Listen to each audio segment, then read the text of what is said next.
বাড়িতে যখন ভাত বেঁচে যাবে তখন সেটা নষ্ট না করে একবার এই রকম রেসিপিটা তোমরা ট্রাই করে দেখতে পারো। নমস্কার, আমি কবিতা, মমস কুইজিনে তোমাদের সবাইকে স্বাগত। প্রথমে এই রান্নাটায় যেটা লাগবে সেটা পনির। এখানে 200 গ্রাম মতো পনির নিয়ে নিয়েছি। এবার একটা ছুরি দিয়ে পনিরগুলোকে টুকরো করে নেব। খুব বেশি কিন্তু ছোট করব না, মিডিয়াম সাইজের করে টুকরো করে নিচ্ছি। পনিরগুলো কাটা হয়ে গেছে, এবার এগুলোকে সাইড করে রাখছি। আর এদিকে একটা ক্যাপসিকাম নিয়ে নিয়েছি, এটাকে অর্ধেক করে নিতে হবে। আর এখানে আমার অর্ধেকটা ক্যাপসিকামই লাগবে। এবার এই অর্ধেকটা ক্যাপসিকাম আমি ছোট ছোট টুকরো করে কেটে নেব। এই দেখো, এইভাবে টুকরো করে কেটে নিতে হবে, একদম ছোটও না আবার খুব বেশি বড়ও না। এই দেখো, এইভাবে কেটে নিয়েছি। এখানে একটা টমেটোও নিয়ে নেব, পুরো টমেটোটা দেব না, অল্প একটু টমেটো দেব। একটা টমেটোর 4 ভাগের 1 ভাগ দিয়ে দিচ্ছি। আর তার সঙ্গে একটা পেঁয়াজ নিয়ে নিয়েছি, পেঁয়াজটাকে এইভাবে ছোট ছোট টুকরো করে নেব। টুকরো করে নেওয়ার পরে হাত দিয়ে এইভাবে কিন্তু ছাড়িয়ে নিতে হবে।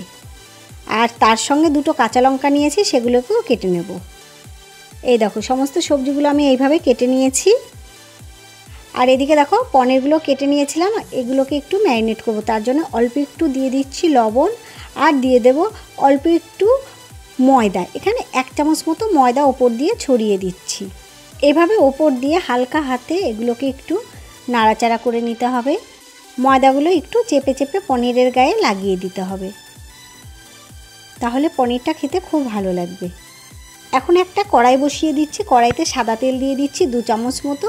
তেলটা গরম হয়ে যাওয়ার পরে দেখো, কড়াইয়ের গায়ে এইভাবে খুন্তি দিয়ে তেলটাকে ছড়িয়ে দিতে হবে। তারপর এক এক করে পনিরের টুকরোগুলো দিয়ে দিচ্ছি।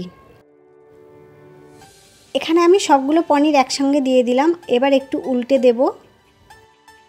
উল্টে পাল্টে এইভাবে লাল করে পনিরগুলোকে ভেজে নেব। ভাজা হয়ে গেছে, এখন তুলে নিতে হবে।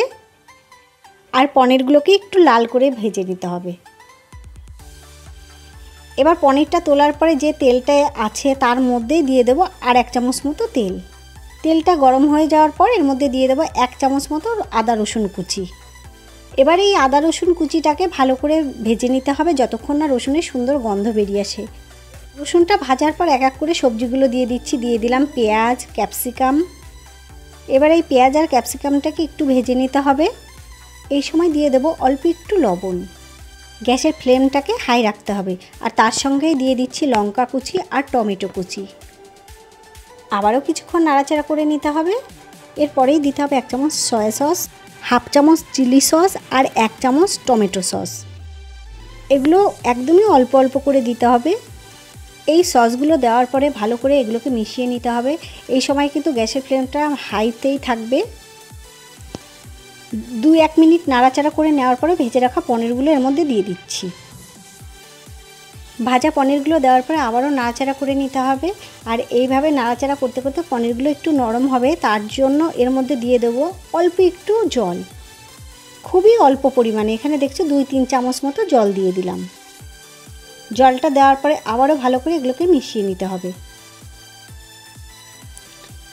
এগুলো কিন্তু হয়ে গেছে। পেঁয়াজ আর ক্যাপসিকাম কিন্তু খুব বেশি সেদ্ধ হবে না। এই অবস্থাতেই ভাত দিয়ে দিতে হবে। এই অবস্থাতে আমি 2 বাটি মতো ভাত দিয়ে দিচ্ছি। এটা রাতে যে বেঁচে গেছে সেই ভাতটা আমি রেখে দিয়েছিলাম ফ্রিজে, সেই ভাতটাই কিন্তু আমি এইভাবে রান্না করছি। এবার ভালো করে এগুলোকে মিশিয়ে নিতে হবে ভাতের সঙ্গে।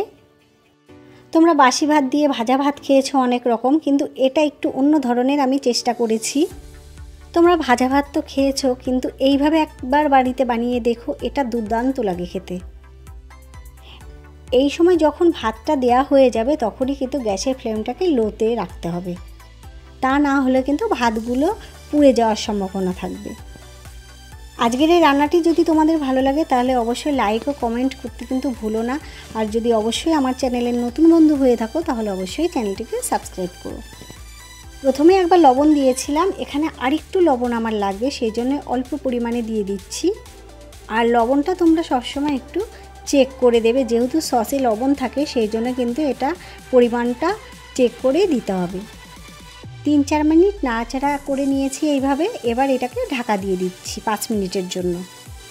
আর ঢাকাটা দেওয়ার পরে এখানে দেখো 3-4 চামচ মতো জল নিয়েছি, আমি এইভাবে ঢাকনার উপর দিয়ে দিচ্ছি।